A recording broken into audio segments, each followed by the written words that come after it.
Today, we're going to be talking about self-awareness and providing you all with a meditation. So we're going to be going through self-awareness, kind of what that means, my story behind it, and then a meditation. Self-awareness for me was non-existent because I was honestly afraid of the word self. To me, the word self always got associated with like, you're thinking about yourself and you should be thinking about your others. And the good little Christian girl that I was growing up was afraid of dealing with myself and just was like, no, I need to think about everyone else. But what really happened is that I spent most of my time consumed in managing my life and not actually aware of anything that was going on. Hey friends, thanks so much for joining me today. My name is Emmy and I am a yoga teacher here at Celebrate Again, and I'm a couples photographer experience maker. I'm the CEO at Celebrate Again, set on a mission to provide you with embodied resources through yoga and through our couples photography experiences, helping you develop a deeper awareness to celebrate well daily and guide you through grand events like elopements or weddings. What does self-awareness really mean? What's like, as I was researching this, just for myself and just so that I could provide a really solid resource for you all, I was finding that a lot of people associate the word self-awareness with mindfulness. And I was like, well, what's the difference? And the more I got kind of digging into both these words, instead of just giving you all like a dictionary definition, I wanted to share that for me, I found that self-awareness is a part of mindfulness, and living that lifestyle of mindfulness is a part of being aware of yourself and then also aware of how you're going about in the world. Yeah, to me, it means self-awareness specifically, though, means the intentional understanding of your emotions, your heart, your body, and spirit or soul, whatever you identify with those terms. It's through self-awareness that we can be mindful of the life we're living and are intentional in all that we do. So it's only in self-awareness that we can cultivate the life we want instead of letting life happen to us. I feel like before I really stepped into more self-awareness, I was drowning in letting life happen to me and like angry and frustrated of like, why is all of these horrible things happening to me? And I've had a lot of crap happen to me. But self-awareness helped me better understand and come to terms with everything that's been going on in life and giving me the empowerment to say, no, this is the life I'm going to create for myself. So a little bit of backstory for me. Before I had self-awareness, I let a lot of life happen to me, and self-awareness really just wasn't there. So I kind of grew up being afraid of the word self, as I mentioned in the beginning, because I was taught to associate self with sin in the Christianity terms that I grew up with, and that I was doing something wrong, and that I wasn't thinking of others before yourself. And my phobia of this made me really shut down. And like when anyone ever talked about like mindfulness or self-awareness or self-love, I was just like, oh, like not even gonna think about that, not even gonna learn about that, because for me that was associated with like, this isn't serving other people, this isn't loving other people, and I need to be focused on other people. But like I mentioned, in all of that, I just ended up more selfish. So I was afraid to step into self-care, let alone even entertain what it meant. Then in my mid-20s, I got very, very sick. My whole world literally turned upside down. I lost the use of both my wrists at one point. I couldn't care for my daughter, my household. I had to shut down my successful photography business of 6 years. And I couldn't even hold a camera and spent an entire month in a wheelchair because of how symptomatic I was with my illnesses. It was then that I had to learn what self-awareness was real fast. In the midst of my life as I knew it being stripped away from me, I learned a lot about grief and I learned a lot about anger, and I knew I needed help. I thankfully got hooked up with an amazing counselor who had chronic illnesses herself and got the life. She understood the battle. She understood the anger and the grief that comes with living your life one way, and then on the flip of a switch, your whole body doesn't work anymore.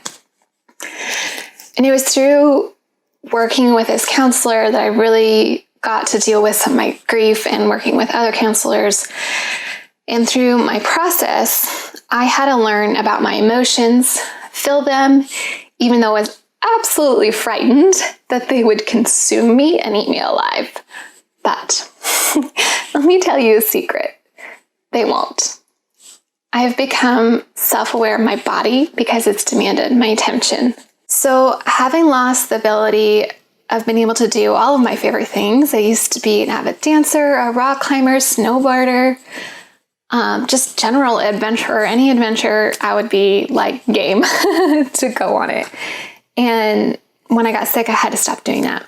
So it was then that I found yoga, and it was there on my yoga mat that I was able to feel things that I wasn't able to in any other spaces, even with my counselor, even trying journaling, even through prayer and meditation. I was only really able to access my emotions and really get into my body and develop this self-awareness through yoga, because it taught me the art of slowing down and listening. And if you've never tried yoga, a lot of people think, oh, it's just stretching. I really hate, there used to be an advertisement on Pandora. I think it was like, yoga is just stretching. And it's like, well, yeah, you do stretch your muscles in yoga, but really yoga is just a tool to help you heal. Through the combination of yoga, journaling, meditation, and counseling, I learned self-awareness.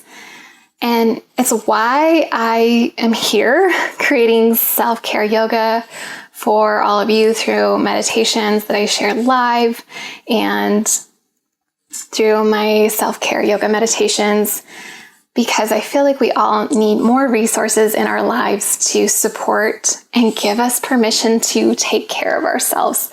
I feel like that's such a big thing that we all know more now of, like, oh, I need to take care of myself. Oh, I need to do this. I need to do this. But we don't have a lot of advocates coming alongside and say, hey, I'm going to help you do this. I'm going to help you show up and do it in a way that is manageable and meets you right where you're at. And that's what I'm super passionate about doing, is helping people fill themselves up first so that way they can go live their lives to the best, go cultivate their lifestyle how they want to make life happen for them instead of letting life happen to you, because that's what self-awareness really teaches us. It teaches us, like, we understand our experiences more, so then we can go live the life we want. Just a fun thing, friend, that you're in charge of your life. And I feel like this just awareness is so huge, and something that took me years to really understand in my journey, that life doesn't happen to us, but we're in charge of our life. And I feel like when I was really deep into Christianity, I was struggling with that mindset, because it was like, no, God makes life happen to you. This external force makes life happen to you. And while I still believe there's some external forces in our lives guiding us, I do believe that at the end of the day, we still have free will in this decision to cultivate the lifestyle we want. What I did in my own personal journey was I kept asking questions. I kept remembering that in all the hard things that happen, there's a lesson to be learned. I keep asking why. You'll find that when you keep asking why, there's answers. There is your soul in you that is untouchable by anything else, that when you keep asking why, you'll find answers. So when life gets hard, you can ask why. And I bet you there is a lesson you need to learn from that hard. And that sucks. And that is totally okay to be frustrated about that. It's totally okay to emote about that. But the beauty of it is that we get to learn. If something keeps happening, just keep asking why. If you feel lost, ask why. Ask for direction.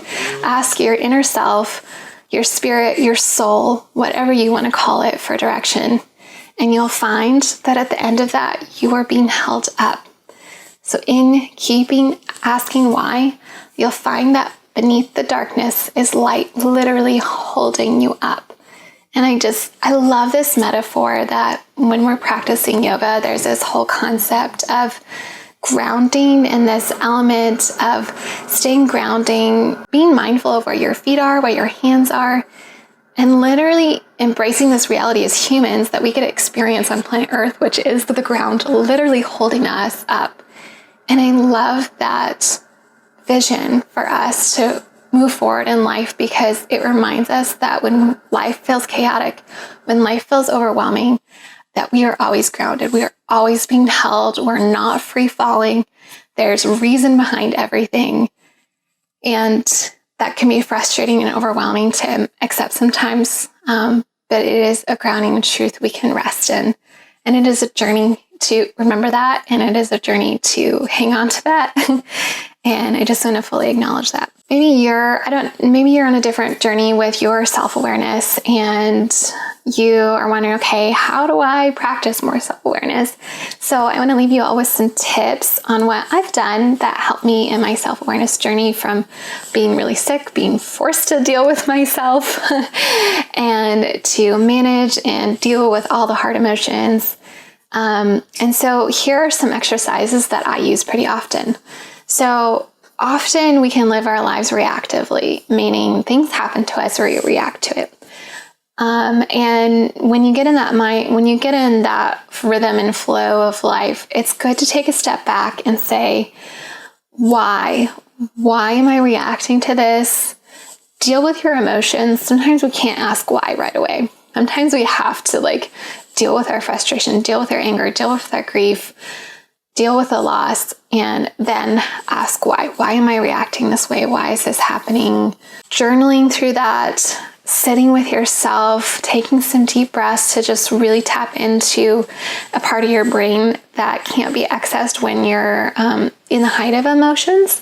So doing a meditation that can calm you down, journaling, praying, whatever suits you, to ask yourself why. Another thing that can happen too is we have triggers. Everyone has triggers from past life experiences.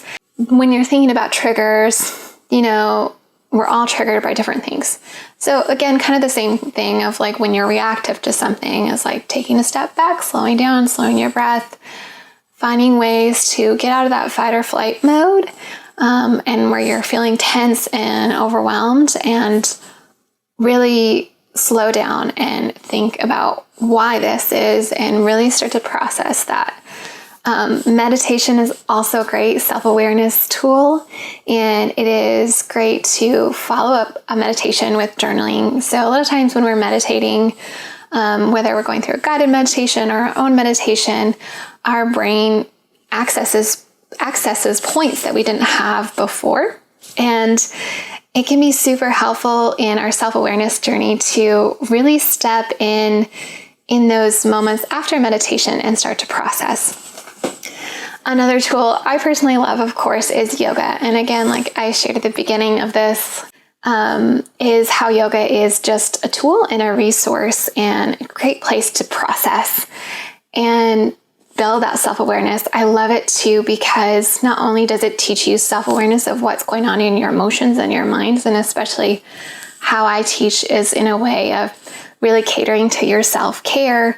It teaches you about your body and listening to your body, because as a teacher, as a yoga teacher, I'm always more of a guide to you through the process versus telling you what to do. I'm not a personal trainer saying, do this exactly like this and you'll get this result. It is more, let's step on our mats, let's dig into our bodies, let's see what's there, let's explore, let's wander together, let's ask questions together and see what our body has to tell us. Our body holds these amazing memory systems for us, and it is a great self-awareness tool. Some other fun things, if you just really hate yoga, really hate meditation, and don't want to journal, I get it. I've been there. I was at that point in my life where I didn't want to slow down to do any of those things. And I have found even like dancing or running or just getting outside to be super helpful for building some self-awareness. And this can be as just simple as unplugging when you do those things. So when you go outside, instead of trying to take a million selfies of that you've been there and like share with your followers and your people, just go turn your phone on silent, just be with nature.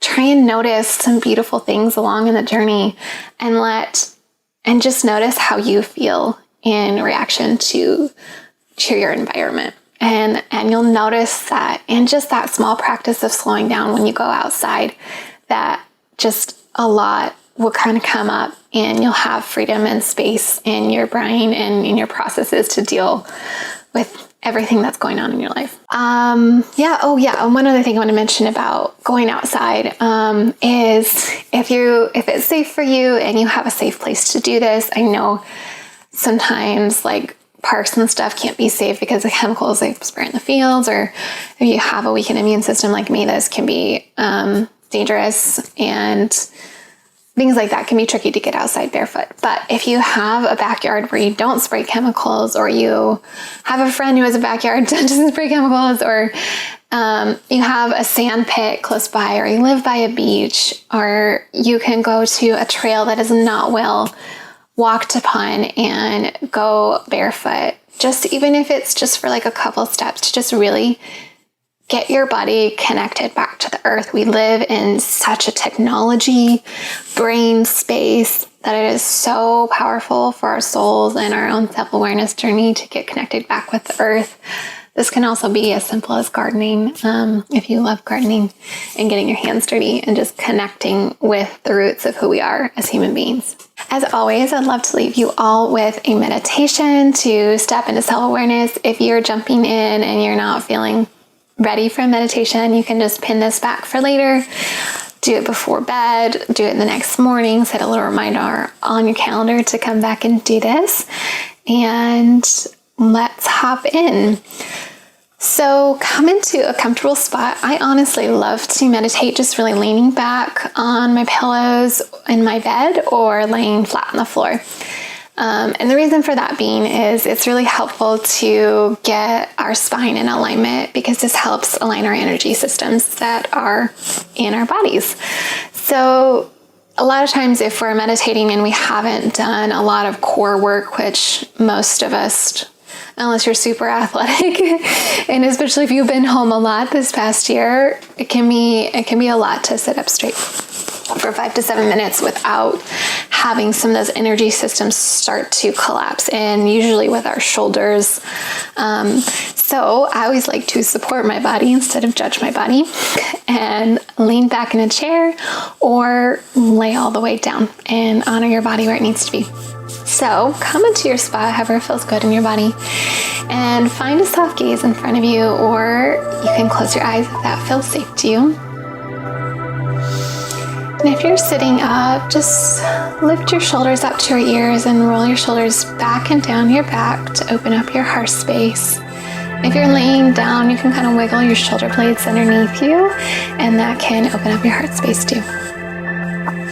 If you want to take it a little step further to just really dig in some heart energy, you can grab a block or a really thick book. I love the Harry Potter books to do this, and place it right between their shoulder blades. Hey, thanks so much for joining us. We're about to begin our self-awareness meditation, so come into a comfy pose where you can support your body. I love to do meditations laying down. Good, and you can bring your gaze calmly in front of you, or just to closed. So come to just notice your breath, see where it's at.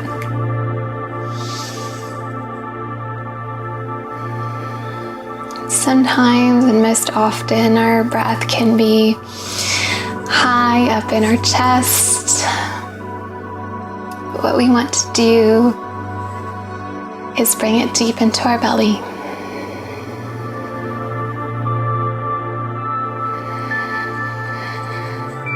And if you know Yoga Ujjayi breath, feel free to go into that. If you don't know what the heck I'm talking about, just fill your belly up. Let go of any expectations that you need to tuck or pull it in. So on an inhale, fill up your belly. You can even help to place your hands on your belly.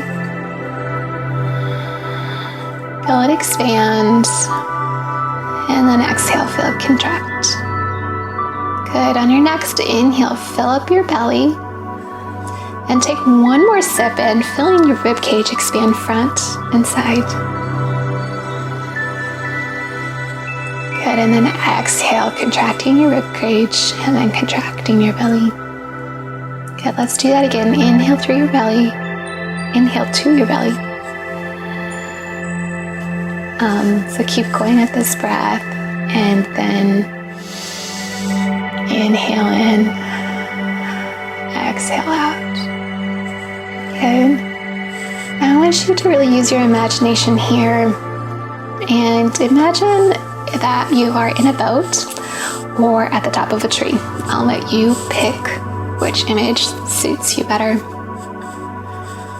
And if you're in a boat, I just want you to imagine that you're maybe in a wooden boat with some oars you've rowed out to the middle of a gorgeous lake or a really calm ocean setting. Or if you're in the top of a tree, you're just surrounded by a lot of leaves and maybe there's birds singing off in the distance and you're safely up there.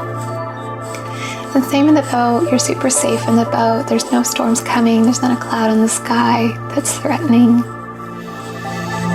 Just really let your imagination run here. Think about what you can feel, what you can smell. Think about what you might be touching. Think about what you might be hearing, laps, the water splashing against your boat, leaves rustling in the air, birds singing in the distance. Now I want you to imagine that your thoughts are the water flowing beneath your boat or the leaves in the tree you're in. Now I want you to attach your next thought to the water or a leaf, and then watch it float by or drift away in the breeze. Whenever a thought comes back up, put it in the water, put it on a leaf, and watch it go on by. Just keep doing that. Whatever thought comes up, just watch it go by. And it's okay if it's the same thought. Don't judge yourself for what that thought is, even if it's like, I don't know if I'm doing this right, Emmy. I hope this is relaxing. Just keep breathing and letting your thoughts flow by you.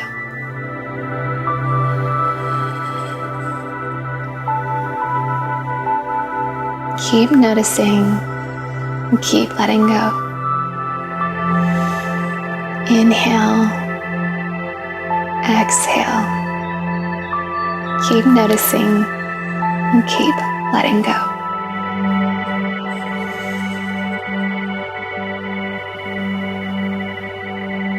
Letting the thought in, attaching it to the river floating by, attaching it to a leaf on the tree and watching the breeze carry it away. Try not to judge yourself if the same thing comes up. You're not sure if you're doing this right, you are. It's just about showing up and breathing. If your mind wanders to a to-do list for later, just come back to your seeing, come back to your senses, experience, tapping into our imaginations that we've all had as children. And this beautiful gift it is to us. Attaching your thoughts to a leaf or the water below and letting it float away. Keep breathing, keep noticing, keep letting go.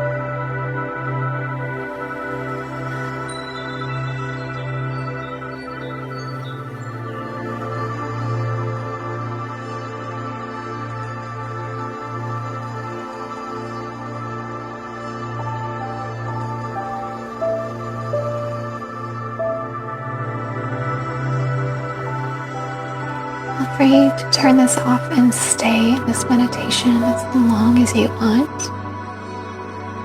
When you feel ready, just Wiggle your fingers and toes. Just noticing where your body is outside of your imagination. And if it feels safe to you, you can open your eyes.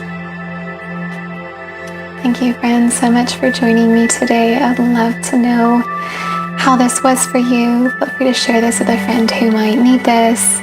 And if you want to take this a step further, I would love to invite you into my self-care yoga video where we really take this process of self-awareness into our bodies and into a yoga practice that is accessible for all body types and especially people who aren't flexible. You can find that at celebrateagainyoga.org/self-care video.